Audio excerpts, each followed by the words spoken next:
قال انی جاعلک للناس اماما سبحان ربک رب العزۃ عما یصفون وسلام علی المرسلین والحمد للہ رب العالمین اللہم صلی علی سیدنا محمد وعلی آل سیدنا محمد وبارک وسلم وَإِذِ ابْتَلَىٰ إِبْرَاهِيمَ رَبُّهُ، اور جب آزمایا ابراہیم علیہ السلام کو اس نے رب نے بکلمات چند چیزوں میں فَأَتَمَّهُنَّ، تو ابراہیم علیہ السلام اس میں کامیاب ہو گئے۔ اتمہن کا مطلب ہوتا ہے 100% 100% کامیاب ہو گئے، یہ بہتر سے بہترین نمبر ہوتے ہیں۔ تو ابراہیم علیہ السلام پر آزمائشیں آئیں اور اللہ نے ان کو فرمایا کہ وہ 100% کامیاب ہو گئے۔ ہم لوگ تو آزمائشوں کے قابل نہیں ہیں۔ اللہ اکبر کبیرہ۔ یہاں ایک سوال پیدا ہوتا ہے کہ اللہ تعالیٰ تو علیم بذات الصدور ہیں، سینوں کے بھید جانتے ہیں، پھر انہوں نے کیوں آزمایا؟ تو مفسرین نے اس کا جواب لکھا کہ 3 وجہ سے آزمائش آتی ہے۔ ایک، کبھی گناہوں کی وجہ سے آتی ہے۔ دوسرا، کسی کی قابلیت معلوم کرنے کے لیے اس کو آزماتے ہیں، جیسے استاد سوال پوچھتا ہے طالب علم سے تو مقصد ہوتا ہے بچے کی قابلیت کو معلوم کرنا۔ اور تیسرا، کبھی کبھی تربیتی انداز سے اللہ تعالیٰ بندے کو آزمائشوں میں ڈالتے ہیں تاکہ اس کی تربیت ہو جائے۔ تو ابراہیم علیہ السلام کی جو آزمائشیں تھیں نا، وہ تیسری طرح سے تھیں۔ اللہ نے ان کو آزمائشوں میں ڈالا ان کی تربیت کرنے کے لیے، چونکہ انسانوں کی تربیت انبیاء کرتے ہیں اور انبیاء کی تربیت اللہ تعالیٰ کرتے ہیں۔ اس لیے قرآن مجید میں اللہ تعالیٰ نے اپنے نبی صلی اللہ علیہ وسلم سے خطاب کیا لما۔ یہ جو لما کا لفظ ہے نا، یہ سوال ہے، ایسا کیوں؟ تو اللہ تعالیٰ نے فرمایا لما تقولون ما لا تفعلون یا ایھا النبی لما تحرم ما احل اللہ لک تبتغی مرضات ازواجک۔ لیکن اللہ تعالیٰ جانتے تھے کہ نبی علیہ السلام کے دل میں اللہ کی خشیت اتنی ہے، عظمت اتنی ہے کہ اگر صرف لما سے خطاب کر دیا تو شاید دل برداشت ہی نہیں کر سکے گا۔ اس لیے اللہ نے فوراً پہلے یا بعد میں مغفرت کا اعلان بھی کر دیا کہ محبوب یہ نہ سوچنا کہ میں ناراض ہوں، میں ناراض نہیں ہوں۔ لما تحرم ما احل اللہ لک تبتغی مرضات ازواجک واللہ غفور الرحیم۔ تو دیکھا مغفرت کی ساتھ خوشخبری بھی دے دی۔ اور کہیں کہیں اللہ تعالیٰ نے پہلے فرما دیا عفا اللہ عنکا، اللہ آپ کو معاف کرے، لما اذنت لہم، آپ نے ان کو کیوں اجازت دی؟ تو یا پہلے مغفرت کا اعلان یا بعد میں مغفرت کا اعلان، تاکہ میرے محبوب کے دل کو تسلی رہے کہ اللہ تعالیٰ تربیت کے لیے لما کا لفظ استعمال تو کر رہے ہیں مگر ناراض نہیں ہیں۔ اب یہ تربیت اللہ نے اپنے خلیل کی بھی کی، ابراہیم علیہ السلام کی۔ اللہ اکبر کبیرہ۔ قرآن مجید میں ابراہیم علیہ السلام کی اتنی اللہ نے تعریفیں کی ہیں، اتنی اللہ نے تعریفیں کی ہیں کہ خلت کا حق ادا کر دیا۔ ہم لوگوں کو حکم ہے کہ جو بندہ قیامت کے دن قلب سلیم لائے گا وہ اللہ کے ہاں قبول ہوگا۔ یوم لا ینفع مال ولا بنون الا من اتی اللہ بقلب سلیم۔ اور ابراہیم علیہ السلام وہ خوش نصیب ہیں جن کو دنیا میں اللہ فرماتے ہیں اذ جاء ربہ بقلب سلیم، یعنی اس آیت کو پڑھتے ہیں نا تو دل میں ٹھنڈک پڑ جاتی ہے کہ کیا ابراہیم علیہ السلام کو اللہ نے شان دی، دنیا میں اللہ ان کے قلب کو قلب سلیم فرما رہے ہیں۔ پھر اللہ تعالیٰ نے ابراہیم علیہ السلام کے بارے میں قرآن میں فرمایا وَإِبْرَاهِيمَ الَّذِي وَفَّى، اور وہ ابراہیم جس نے میرے ساتھ وفا کی۔ سبحان اللہ، سبحان اللہ۔ کیا ابراہیم علیہ السلام نے بندگی کا حق ادا کیا ہوگا کہ اللہ فرماتے ہیں وَإِبْرَاهِيمَ الَّذِي وَفَّى، اور ابراہیم جس نے میرے ساتھ وفا کر دی۔ چنانچہ ابراہیم علیہ السلام پر مختلف امتحان آئے، ان کی تفسیر سورہ برات کی آیت میں ہے التائبون العابدون الحامدون، اور دوسری سورہ احزاب میں ہے کہ ان المسلمین والمسلمات والمؤمنین والمؤمنات، اور تیسرا سورہ مؤمنون کی آیت میں ہے قد افلح المؤمنون الذین هم فی صلاتهم خاشعون۔ لیکن اگر ہم کٹ دی سٹوری شارٹ، معاملے کو مختصر کریں تو ابراہیم علیہ السلام پر 3 امتحان بڑے آئے۔ پہلا انعام کہ ان کو دین متین کی تبلیغ کا حکم ہوا، تو ابراہیم علیہ السلام نے اپنے گھر سے، اپنی قوم سے تبلیغ کا آغاز کیا۔ اب عجیب معاملہ تھا، چچا جو باپ بنا ہوا تھا آزر، وہ بت فروش تھا، یعنی بت بناتا ہی نہیں تھا، بت بنا کے بیچتا تھا، اور ابراہیم علیہ السلام اس کے گھر میں رہ رہے تھے۔ اب وہ بندہ جو بت فروش ہے، اس کو بتوں کے خلاف کوئی بات کرنا کتنا مشکل کام ہے، مگر ابراہیم علیہ السلام نے ٹھوس بات کی، مگر بات کرتے ہوئے جو ادب کا مقام تھا اس کو بھی ہاتھ سے نہیں جانے دیا۔ بات کی یا ابتی، اے میرے ابا جان۔ یہ یا ابتی کا لفظ بتا رہا ہے کہ واقعی بیٹے کو باپ کے ساتھ جو محبت کا اظہار کرنا چاہیے، ابراہیم علیہ السلام نے اس کا بھی حق ادا کر دیا، مگر محبت میں آ کے بندہ بات ڈھیلی کر جاتا ہے، تو ابراہیم علیہ السلام نے بات بڑی ٹھوس کی، یا ابتی، اے میرے ابا جان، انی اراک و قومک فی ضلال مبین، میں آپ کو اور آپ کی قوم کو سری گمراہی میں دیکھتا ہوں۔ اب بات کتنی پتھر کی طرح ٹھوس ہے، لیکن کر پیار کے انداز میں رہے ہیں۔ چنانچہ باپ نے گھر سے نکال دیا کہ تم میرے گھر میں رہتا ہے اور میرے بتوں کے خلاف باتیں کرتا ہے، نکل جا گھر سے۔ اب ایک نوجوان بچے کے لیے گھر سے نکال دیا جانا یہ کوئی چھوٹی سزا نہیں ہوتی۔ جائیں تو کہاں جائیں، کہیں تو کس سے کہیں، مانگیں تو کس سے مانگیں۔ خیر ابراہیم علیہ السلام نے گھر تو چھوڑ دیا، مگر اب قوم کی باری تھی، تو انہوں نے سوچا کہ میں اپنی قوم کو بھی کسی طرح تلقین کروں کہ وہ بتوں کی پوجا چھوڑ دیں۔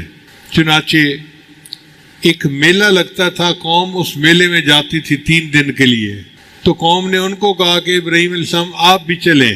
انہوں نے جواب میں کہہ دیا انی سقیم، میں بیمار ہوں۔ ایک بیماری ہوتی ہے جسمانی، ایک ہوتی ہے روحانی، تو اصل میں ابراہیم علیہ السلام کو دلی تکلیف تھی ان کی بت پرستی کی وجہ سے، اس لیے انہوں نے اپنے آپ کو سقیم کہہ دیا۔ قوم چلی گئی، پیچھے ابراہیم علیہ السلام بت خانے میں آئے جہاں بت رکھے تھے اور اس کی پوجا کرتے تھے۔ انہوں نے کلہاڑا لیا، فجعلہم جزازا الا کبیرا، سب بتوں کے ٹکڑے ٹکڑے کر دیے سوائے ایک بڑے بت کے، اور وہ کلہاڑا جو تھا وہ بڑے بت کے کندھے پہ لٹکا دیا۔ اب قوم جب میلے سے واپس آئی تو انہوں نے دیکھا کہ جس کو وہ خدا مانتے تھے، جن سے وہ مرادیں مانگتے تھے، ان کے تو ٹکڑے ٹکڑے ہوئے پڑے ہیں۔ تو انہوں نے کہا کہ یہ کام کون کر سکتا ہے؟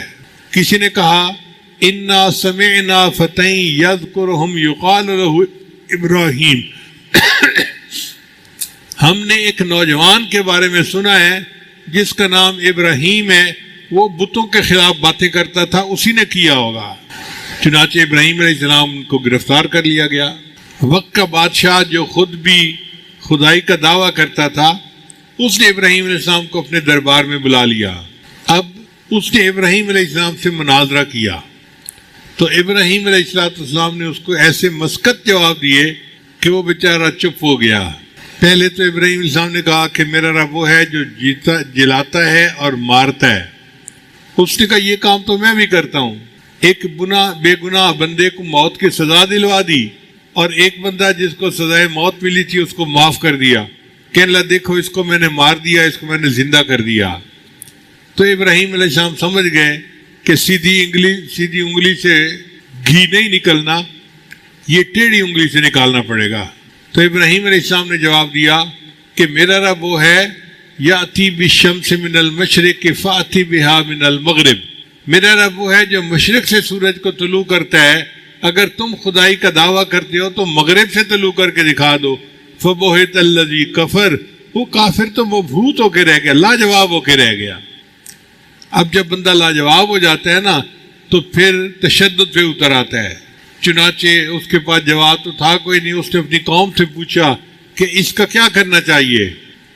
قوم نے کہا قالوا حرقوہ وانصروا آلہتکم، اس کو آگ میں جلا دو اور اپنے معبودوں کی مدد کرو۔ عقل کے ایسے اندھے تھے کہ جن معبودوں سے مدد مانگتے تھے کہتے ہیں کہ ہم ان کی مدد کر رہے ہیں۔ خیر نمرود نے اعلان کر دیا کہ اتنے دنوں کے بعد ہم ان کو آگ میں جلائیں گے۔ اور اس کے لیے لوگ لکڑیاں اکٹھی کریں۔ مفسرین نے لکھا ہے اس وقت کی عورتیں منتیں مانتی تھیں، میرا بیٹا بیمار ہے، اگر صحت یاب ہو گیا میں ابراہیم کی چتا میں 2 من لکڑیاں ڈالوں گی، 5 من لکڑیاں ڈالوں گی، 10 من لکڑیاں ڈالوں گی۔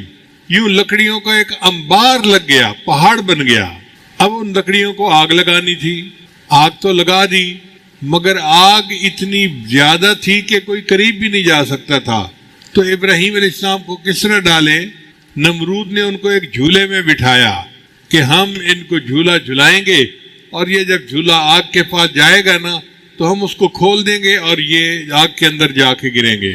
اب اندازہ لگائیے کہ آگ کا پہاڑ آنکھوں کے سامنے نظر آ رہا ہے، اور ابراہیم علیہ السلام اکیلے ہیں، اور ان کی حمایت میں کوئی بات کرنے والا ایک بھی بندہ موجود نہیں ہے۔ مگر ابراہیم علیہ السلام نے اللہ پہ توکل کی اور اس کے لیے تیار ہو گئے۔ آپ خود اندازہ لگائیے کہ جب ان کو جھولے میں بٹھایا گیا ہوگا ان کے دل کی کیفیت کیا ہوگی کہ مجھے آگ میں پھینکا جائے گا اور چند منٹ کے اندر میں آگ سے جل کے کباب بن جاؤں گا۔ اللہ کی شان دیکھیں کہ جب جھولے کو جھلا دیا گیا تو جبرائیل علیہ السلام جو اللہ کے فرشتے ہیں، اور ان کے کاموں میں سے ایک کام یہ بھی ہے کہ انبیاء کی اور مومنوں کی دنیا میں مدد فرماتے ہیں، تو انہوں نے اللہ تعالیٰ سے عرض کی، یا اللہ آپ کے خلیل کو آگ میں ڈالا جا رہا ہے، اگر آپ اجازت دیں تو میں ان کی مدد کروں؟ اللہ نے فرمایا ہاں، اگر وہ مدد قبول کرتا ہے تو تم ان کی مدد کرو۔ جبرائیل علیہ السلام کو اللہ نے ایسے پر عطا فرمائے ہیں کہ وہ اڑتے ہیں اتنی تیزی کے ساتھ کہ اگر بارش کا قطرہ زمین سے ایک بالش اوپر ہو تو بارش کے قطرے کے زمین پر گرنے سے پہلے وہ سدرۃ المنتہا سے زمین پر آ کر پھر واپس جا سکتے ہیں۔ چنانچہ ابراہیم علیہ السلام اس وقت ان کے پاس جبرائیل علیہ السلام آئے، اور جبرائیل السلام نے آ کے کہا، اللہ کا حاجہ، کیا آپ کو میری مدد کی ضرورت ہے؟ اب بتائیں کہ بندے کو جھلا دیا گیا، سامنے آگ ہے، چند لمحوں کی بات ہے، اور اس وقت ایک فرشتہ آ کے پوچھتا ہے جی آپ کی میں مدد کر سکتا ہوں، تو ابراہیم علیہ السلام نے کہا کہ حسبی ان سؤالی علمہ بحالی، کہ جو اللہ کو معلوم ہے کہ میں کس حال میں ہوں، یہ بات مجھے تم سے سوال کرنے سے روک رہی ہے۔ میں تم سے کوئی سوال نہیں کرتا، اس لیے کہ میرے اللہ کو معلوم ہے میرے ساتھ ہو کیا رہا ہے۔ اس کو پنجابی میں کہتے ہیں، جے سونا میرے دکھ وچ راضی تے میں سکھ نو چلے ڈاواں، جے سونا میرے دکھ وچ راضی تے میں سکھ نو چلے ڈاواں۔ تو ابراہیم علیہ السلام نے یہی بات کی کہ اگر میرا اللہ راضی ہے کہ میں آگ میں جل جاؤں تو میں اس پہ راضی ہوں۔ اب جب ابراہیم علیہ السلام نے جبرائیل السلام کو بھی انکار کر دیا تو اللہ فرماتے ہیں کہ پھر ہم نے ارادہ کیا ابراہیم کی مدد کا، قلنا، ہم نے کہا، یا نار کونی بردم و سلاما علی ابراہیم، ہم نے کہا اے آگ ابراہیم کے اوپر ٹھنڈی سلامتی والی ہو جا۔ مفسرین نے لکھا کہ اگر اللہ فرماتے کہ ٹھنڈی ہو جا تو آگ برف کی طرح ٹھنڈی ہوتی اور ابراہیم علیہ السلام فریز ہو جاتے۔ اللہ نے 2 لفظ استعمال کیے، بردم و سلاما، سلامتی والی۔ چنانچہ اللہ نے آگ کو ایئر کنڈیشن بنا دیا، اور ابراہیم علیہ السلام ظاہر میں تو آگ میں گرے، اور اللہ نے وہاں ان کو اس طرح رکھا جس طرح کوئی ایئر کنڈیشن میں رہتا ہے۔ اب جتنے دن اللہ نے چاہا، 40 دن یا جو بھی تھا، ابراہیم السلام آگ میں رہے اور ان کا بال بھی بیکا نہیں ہوا، اور بالآخر ان کو خیریت کے ساتھ آگ سے نکال لیا گیا۔ دوسرا ان کے اوپر جو امتحان آیا وہ یہ تھا کہ ابراہیم علیہ السلام عراق کے رہنے والے تھے، کوفہ کے رہنے والے تھے۔ اللہ نے حکم دیا کہ اپنی بیوی کو لے کر تم شام جاؤ۔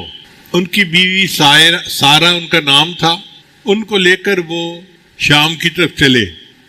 راستے میں ایک بدبخت بادشاہ تھا، اس نے اپنی پولیس کو حکم دیا ہوا تھا کہ تم جہاں کہیں کسی خوبصورت عورت کو دیکھو تو مجھے اطلاع دو، میں اس عورت کو پکڑوا لوں گا اور اس کے ساتھ منہ کالا کروں گا۔ چنانچہ پولیس نے اس کو اطلاع دی کہ ایک عورت ہے، ایک مرد ہے، عورت بہت خوبصورت ہے۔ اس نے بیوی سارہ کو پکڑا لیا۔ اب تنہائی میں جب وہ چاہتا تھا کہ بیوی سارہ کی طرف ہاتھ بڑھائے تو اللہ نے اس کے ہاتھوں پہ فالے ڈال دیا اور اس کے ہاتھ شل ہو گئے۔ اس سے بادشاہ پریشان ہو گیا، تو بادشاہ کی ایک بیٹی تھی جس کا نام تھا ہاجرہ، اس نے ابراہیم علیہ السلام سے معافی بھی مانگی اور اپنی بیٹی ان کو باندی کے طور پہ خدمت کے لیے پیش بھی کر دی۔ چنانچہ ابراہیم علیہ السلام اپنے وطن پہنچے۔ اب وطن پہنچ کے ابراہیم علیہ السلام دعائیں کر رہے تھے کہ یا اللہ مجھے اولاد کی نعمت عطا فرما۔ اللہ نے ان کو اولاد عطا فرما دی۔ بی بی ہاجرہ کے ہاں ایک بیٹا ہوا جس کا نام اسماعیل رکھا گیا۔ اسماعیل، اسما کا مطلب ہوتا ہے سن اور ایل کا مطلب ہوتا ہے اللہ، تو اسماعیل کا مطلب سن میرے اللہ۔ اب چھوٹا بچہ کتنا معصوم ہوتا ہے اور کتنا پیارا ہوتا ہے، ماں باپ کی تو جان اس میں اٹکی ہوتی ہے۔ ہم نے دیکھا کہ چھوٹا بچہ تکلیف میں ہونا تو اس کے رونے پہ ماں باپ روتے ہیں اور اس کے ہنسنے سے ماں باپ ہنستے ہیں، اس کی تکلیف برداشت نہیں ہوتی۔ اب اس چھوٹے سے بچے کو اور اس کی والدہ کو اللہ نے حکم دیا، اے میرے ابراہیم ان کو جا کے ایک ویرانے کے اندر چھوڑ کے آؤ، ایک ایسی جگہ بوادن غیر ذی زرع، جہاں پہ نہ درخت ہے نہ کھیتی ہے، کوئی سائے کی چیز ہی نہیں، ان کو وہاں چھوڑ کے آؤ۔ اب آپ بتائیے کہ بیوی کو اور معصوم بچے کو ایسے ویرانے میں چھوڑ کے آنا کوئی چھوٹا امتحان تو نہیں ہے۔ ہم لوگوں کے گھر والے اپنے گھر میں ہوتے ہیں، محفوظ ہوتے ہیں، لیکن پھر بھی ہم باہر کہیں نکلتے ہیں نا تو فکر رہتی ہے کہ اللہ خیر رکھے۔ اور ابراہیم علیہ السلام کو تو حکم ہوا ویرانے میں چھوڑ کے آؤ۔ چنانچہ ابراہیم علیہ السلام نے بیوی کو بچے کو ساتھ لیا اور شام سے وہ چل پڑے مکہ مکرمہ کی طرف۔ اس وقت اس جگہ پر پانی نہیں تھا، جس کی وجہ سے بالکل سبزے کا نام و نشان نہیں تھا۔ جب پانی نہ ہو تو سبزہ کہاں سے ہو؟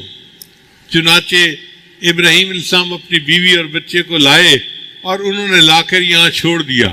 اب جب چھوڑ کے وہ جانے لگے تو بی بی ہاجرہ نے پوچھا آپ ہمیں چھوڑ کے کیوں جا رہے ہیں؟ ابراہیم السلام چپ رہے۔ پھر دوبارہ پوچھا کہ مجھے اور میرے بیٹے کو اس ویرانے میں جنگل میں چھوڑ کے کیوں جا رہے ہیں؟ ابراہیم السلام پھر چپ رہے۔ تیسری مرتبہ انہوں نے سوال کا انداز بدلا اور یہ پوچھا کہ کیا آپ ہمیں اللہ کے حکم سے یہاں چھوڑ کے جا رہے ہیں؟ تو ابراہیم علیہ السلام نے سر ہلا دیا کہ ہاں۔ تو بی بی ہاجرہ نے کہا اگر اللہ کے حکم پر چھوڑ کر جا رہے ہیں تو اللہ ہمیں ضائع نہیں ہونے دیں گے۔ سبحان اللہ، اللہ پر یہ اعتماد اور توکل ہمارے گھر کی ہر عورت کو نصیب ہو جائے، ہر مرد کو نصیب ہو جائے۔ چنانچہ ابراہیم علیہ السلام ان کو چھوڑ کر ذرا آگے گئے، مگر دل تو دکھی تھا۔ اللہ کا حکم تو پورا کر دیا تھا، مگر دل تو غمزدہ تھا نا کہ بیوی اور بیٹے کو ایسی جگہ چھوڑ کے جا رہے ہیں، نہ بندہ نہ پرندہ، پتہ نہیں کوئی درندہ آئے اور دونوں کو نقصان پہنچا جائے تو کیا ہوگا۔ چنانچہ تھوڑا دور جا کے ابراہیم علیہ السلام نے دعا مانگی، رب انی اسکنت من ذریتی بواد غیر ذی زرع عند بیتک المحرم، اے اللہ میں نے اپنے اولاد کو آپ کے مقدس گھر کے پاس جو غیر ذی زرع ہے چھوڑ دیا ہے، آباد کر دیا ہے۔ مقصد کیا ہے؟ ربنا لیقیموا الصلاۃ، اے اللہ تاکہ وہ نماز قائم کرے۔ فجعل افئدۃ من الناس تہوی الیہم، اے اللہ لوگوں کے دل ان کی طرف مائل کر دے تاکہ وہ دین کا کام کر سکیں۔ لوگوں کے دل متوجہ ہوں گے تو دائی دین کا کام کر سکتے ہیں نا۔ وارزقہم من الثمرات، اور اے اللہ ان کو کھانے کو پھل عطا فرما۔ اب ذرا غور کیجئے کہ ظاہر میں وہاں پر تو کوئی نہ درخت ہے نہ کوئی کھیتی ہے، اور ابراہیم السلام کھانے کے لیے پھل مانگ رہے ہیں، اے اللہ ان کو کھانے کو پھل عطا فرما۔ اس لیے کہ ان کا یقین کامل تھا اور وہ جانتے تھے کہ اللہ جو چاہے جہاں سے چاہے وہ نکال سکتا ہے، اس کو پیدا کر سکتا ہے۔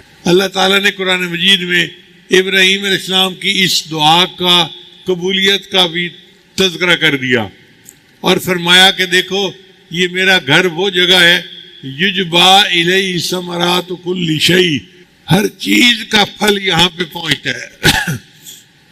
آج آپ مکہ مکرمہ جائیں آپ کو ہر چیز کا پھل ملے گا، سرد ملکوں کے پھل، گرم ملکوں کے پھل، ہر موسم کے پھل وہاں ملتے ہیں۔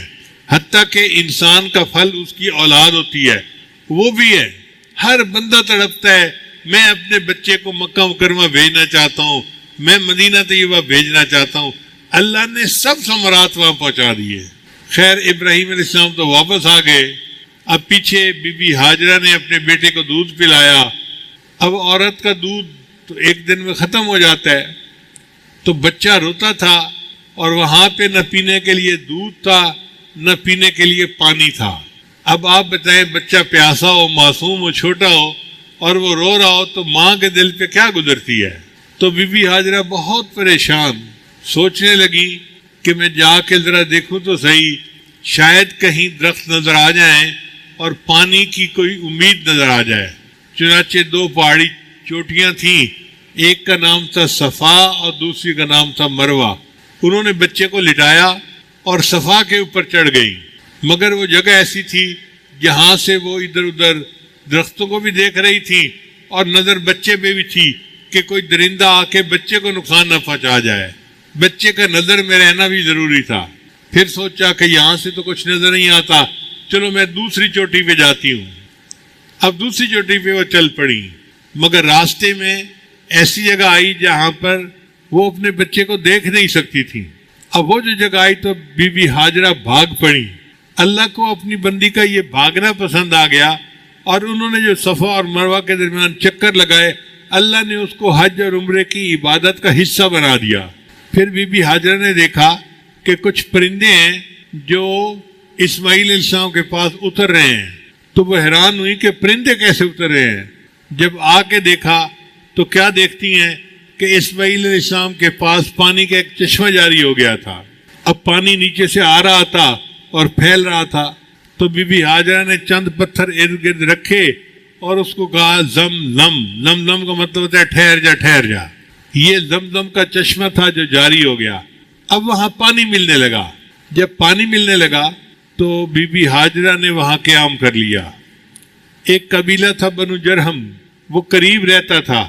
پانی کی وجہ سے وہ بھی بہت خوش ہو گئے, بلکہ اب قافلے جو آتے جاتے تھے نا شام کی طرف, وہ یہاں آ کر رکتے تھے اور یہاں پانی پیتے تھے, پانی سے نہاتے تھے اور سیراب ہوتے تھے. تو یہاں پر ایک بستی بننے لگ گئی, اس کا نام مکہ مکرمہ پڑ گیا. جب اسماعیل علیہ السلام ذرا بڑے ہوئے, جوان ہوئے, تو اللہ نے ابراہیم علیہ السلام کو حکم دیا کہ میرے گھر کی تعمیر کرو, تعمیر نو. یہ بیت اللہ کو سب سے پہلے فرشتوں نے بنایا تھا, پھر اس کے بعد آدم علیہ السلام نے بنایا تھا. پھر یہ سلسلہ چلتے چلتے ابراہیم علیہ السلام کے زمانے میں بیت اللہ کی بنیادیں تو تھیں, لیکن عمارت بوسیدہ ہو کے گر گئی تھی. تو اللہ نے حکم دیا اے میرے خلیل میرے گھر کو بناؤ.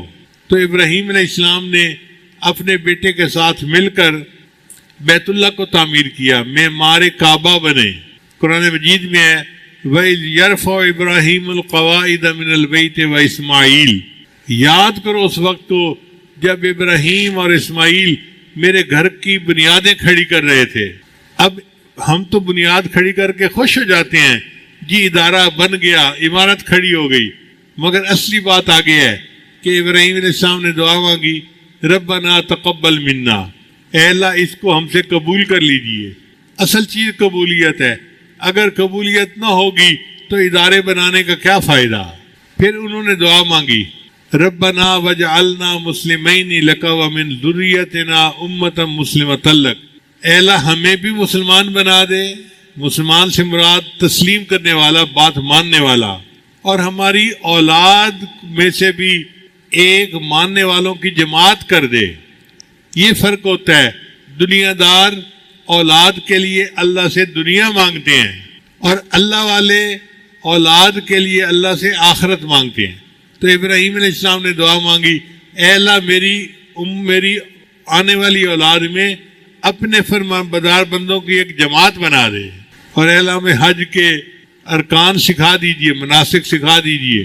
اور اے اللہ گھر تو میں نے بنا دیا, اس کو آباد کرنے والے کو بھیج دیجئے. مدرسہ میں نے بنا دیا, پڑھانے والے کو بھیج دیجئے. عبادت خانہ میں نے بنا دیا, عبادت سکھانے والے کو بھیج دیجئے. ابراہیم علیہ السلام نے عجیب دعا مانگی. جب مزدور مزدوری کرتا ہے تو اجرت مانگتا ہے, تو ابراہیم علیہ السلام نے اللہ سے درہم اور دینار نہیں مانگے، دنیا کا مال نہیں مانگا، بلکہ ابراہیم علیہ السلام نے کہا اے اللہ مجھے کچھ نہیں چاہیے، بس مجھے آمنہ کا لال عطا کر دیجئے۔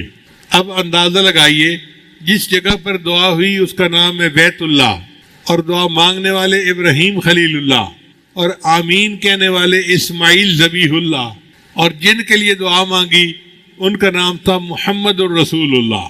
چنانچہ نبی علیہ السلام نے فرمایا میں ابراہیم علیہ السلام کی دعا کی قبولیت بن کے دنیا میں آیا ہوں۔ پھر ایک تیسرا امتحان بھی آیا، وہ امتحان اس سے بھی زیادہ مشکل تھا کہ جب اسماعیل علیہ السلام کی عمر 12-13 سال ہوئی تو اللہ نے خواب میں ابراہیم علیہ السلام کو حکم دیا اپنے بیٹے کو میرے نام پہ ذبح کرو۔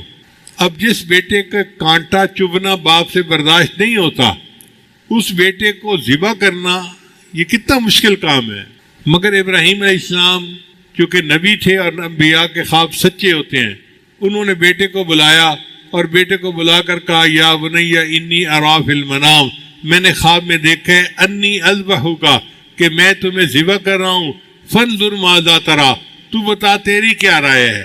مفسرین نے لکھا کہ ابراہیم علیہ السلام نے یہ نہیں کیا تھا کہ تو مانتا ہے تو میں ذبح کروں گا، نہیں مانتا تو میں نہیں کروں گا، بلکہ ابراہیم علیہ السلام نے اس لیے پوچھا تھا بیٹا مجھے تیرے ذہن کا پتہ چل جائے، اگر تو مانتا ہے تو ماننے والوں جیسا سلوک کروں گا، اور اگر نہیں مانتا تو نہ ماننے والا سلوک کروں گا، مگر میں نے تجھے اللہ کے نام پہ ذبح ضرور کرنا ہے۔ ابراہیم علیہ السلام نے چھری تیز کر لی، اسماعیل علیہ السلام دیکھ رہے ہیں کہ چھری تیز ہو رہی ہے، مگر ان کے دل میں بھی اللہ کی محبت بہت تھی، وہ بھی تڑپ رہے تھے کہ جان تو دینی ہے، اللہ کے نام پہ جان دے تو اس سے بہتر اور کیا ہو سکتا ہے۔ جان دی ہوئی اسی کی تھی، حق تو یہ ہے کہ حق ادا نہ ہوا، ہم تو جان بھی دے دیں اللہ کے نام پر تو حق ادا پھر بھی نہیں کر سکتے اللہ کا۔ چنانچہ ابراہیم علیہ السلام نے اپنی آنکھوں پہ پٹی باندھ لی، اگر میں بچے کو تڑپتا ہوا دیکھوں گا یا خون جسم سے نکلتا دیکھوں گا تو پھر میرا ہاتھ رک جائے گا۔ چھری کو تیز کر لیا، آنکھوں پہ پٹی باندھ لی۔ اب بیٹے کو لٹانا تھا تو عام طور پہ چت لٹاتے ہیں جانور کو، مگر اگر چت لٹاتے تو بیٹے کا چہرہ آنکھوں کے سامنے ہوتا، پھر اس پہ چھری کیسے چلاتے؟ تو ابراہیم علیہ السلام نے اس بچے کو کروٹ کے بل لگایا۔ فلما اسلم وتلہ للجبین، جبین کہتے ہیں یہ جو حصہ ہوتا ہے، للجبہ جبینان، یہ ماتھا ہے اور اس کی 2 جبینیں ہیں۔ تو ابراہیم علیہ السلام نے ان کو اس طرح لٹایا کہ منہ ادھر تھا اور پیٹھ ادھر تھی۔ اب ابراہیم علیہ السلام نے چھری چلانی شروع کی۔ اللہ کی شان دیکھیے کہ ابراہیم علیہ السلام نے بیٹے سے پوچھا کہ بیٹا اب میں تجھے ذبح کر رہا ہوں، تیری کوئی آخری خواہش ہو تو بتا۔ تو اسماعیل علیہ السلام نے جواب دیا ابو جان جب آپ مجھے ذبح کر لیں تو میرے کپڑوں کو لے کے جائیں اور میری امی کو دکھا دینا کہ آپ کا بیٹا اللہ کے نام پہ قربان ہو گیا ہے۔ چنانچہ ابراہیم علیہ السلام نے اپنے بیٹے کو ذبح کیا۔ جب ذبح کر کے آنکھوں سے پٹی کھولی تو کیا دیکھا کہ اسماعیل علیہ السلام تو صحیح سلامت ہیں، اور ان کی جگہ اللہ نے جنت سے ایک مینڈا بھیج دیا تھا، وہ قربان ہو گیا۔ اب اس امتحان کے بارے میں اللہ فرماتے ہیں ان ھذا لہو البلاء المبین، یہ بہت بڑی آزمائش تھی ابراہیم علیہ السلام پر۔ اب بتائیں اللہ تعالیٰ کتنے بڑے ہیں، جب اللہ کسی آزمائش کو بڑا کہے تو وہ کتنی بڑی ہوگی۔ ان ھذا لہو البلاء المبین وفدیناہ بذبح عظیم۔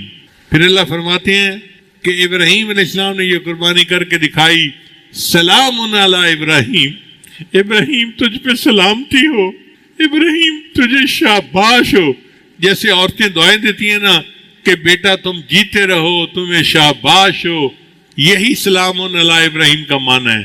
اللہ فرماتے ہیں میرے ابراہیم تو نے اتنی بڑی قربانی کر کے دکھائی، سلام علی ابراہیم، ابراہیم تیرے اوپر سلامتی ہو، اور یہ قربانی ہمیں اتنی پسند آئی، وَتَرَكْنَا عَلَيْهِ فِي الْآخِرِينَ، ہم نے اس کو قیامت تک کے لیے جاری و ساری کر دیا۔ چنانچہ ہم عید الاضحیٰ پہ جو جانور قربان کرتے ہیں وہ ابراہیم علیہ السلام کی سنت کی یاد کرتے ہیں۔ اب ابراہیم علیہ السلام تینوں امتحانوں میں کامیاب ہو گئے، اللہ تعالیٰ نے ان کو اعلیٰ ترین مقام دیا. کیا فرمایا؟ انی جاعلک للناس اماما، اے میرے ابراہیم میں تجھے انسانوں کا امام بناتا ہوں. آپ اندازہ لگائیے ابراہیم علیہ السلام کی اولاد میں 18,000 کے قریب علماء پیدا ہوئے. کسی کی اولاد میں ایک ولی ہونا تو وہ خوشی سے پھولا نہیں سماتا. اللہ نے ان کو ابو الانبیاء بنایا کہ وہ ہزاروں انبیاء کے باپ دادا کہلائے. اب 3 باتیں لب لباب ہیں کہ اگر کوئی ہم سے پوچھے کہ اللہ تعالیٰ بندے کو حج پہ کیوں بلاتے ہیں تو ایک فکرے میں اس کا جواب یہ ہے کہ اللہ تعالیٰ چاہتے ہیں کہ ملت ابراہیمی کو مزاج ابراہیمی کا پتہ چل جائے. ملت ابراہیمی کو مزاج ابراہیمی کا پتہ چل جائے. اور مزاج ابراہیمی کیا تھا؟ اللہ فرماتے ہیں اذ قال له ربه اسلم، جب رب نے ان کو کہا کہ تم تسلیم کرو، سر جھکاؤ، قال اسلمت لرب العالمین، فرمایا کہ میں اللہ کے سامنے سر جھکاتا ہوں. یہ ہے مزاج ابراہیمی کہ جو حکم خدا ہے اس کے سامنے سر جھکا دینا اور اپنی خواہشات کو چھوڑ دینا. چنانچہ ابراہیم علیہ السلام نے اللہ کی بات کو تسلیم کیا اور اللہ کے سامنے سر جھکا دیا. دیکھیں اللہ نے ان کو کتنا انعام دیا. پہلی بات دیکھیں کہ ان کو باپ نے اپنے گھر سے نکال دیا تھا تو اللہ نے اس کے بدلے ان کو ابو الانبیاء بنا دیا. انبیاء کا باپ، ان کی اولاد میں انبیاء پیدا کر دیے. واہ میرے اللہ، تیری قدردانی کی بھی انتہا ہے. پھر دوسری بات، انہوں نے گھر کو چھوڑا تھا. انہوں نے اپنے گھر کو چھوڑا، اللہ نے ان کو کعبہ کا متولی بنا دیا. کتنی عزت کی بات ہے کہ اللہ نے اپنے گھر کا انچارج ان کو بنا دیا. میرے ابراہیم تو نے گھر چھوڑا ہے نا، میں تجھے سب سے افضل گھر کا نگران بناتا ہوں. اور قوم نے ان کو اپنی طرف سے بڑا ذلیل کر کے نکالا تھا، مگر اللہ نے انتہائی عزت عطا فرمائی. اللہ فرماتے ہیں انی جاعلک للناس اماما، اے میرے ابراہیم میں تجھے انسانوں کا امام بناتا ہوں. اللہ تعالیٰ بڑے قدردان ہیں. اللہ تعالیٰ ہمیں توفیق دے کہ ہم بھی اس کی سامنے اپنی گردنوں کو جھکائیں اور شریعت کے مطابق زندگی گزاریں تاکہ اللہ تعالیٰ کی بھی ہمارے اوپر رحمت کی نظر ہو جائے. یہ بازی عشق کی بازی ہے، جو چاہو لگا دو ڈر کیسا. یہ بازی عشق کی بازی ہے، جو چاہو لگا دو ڈر کیسا. گر جیت گئے تو کیا کہنے، گر ہار گئے تو مات نہیں. اللہ کے راستے میں انسان منزل پہ پہنچ گیا تو یہ کیا کہنے والی بات ہے. اور اگر راستے میں ہی موت آ گئی تو پھر بھی اس میں ناکامی نہیں ہے، کیونکہ ہم اللہ کے راستے کی طرف چل رہے ہیں.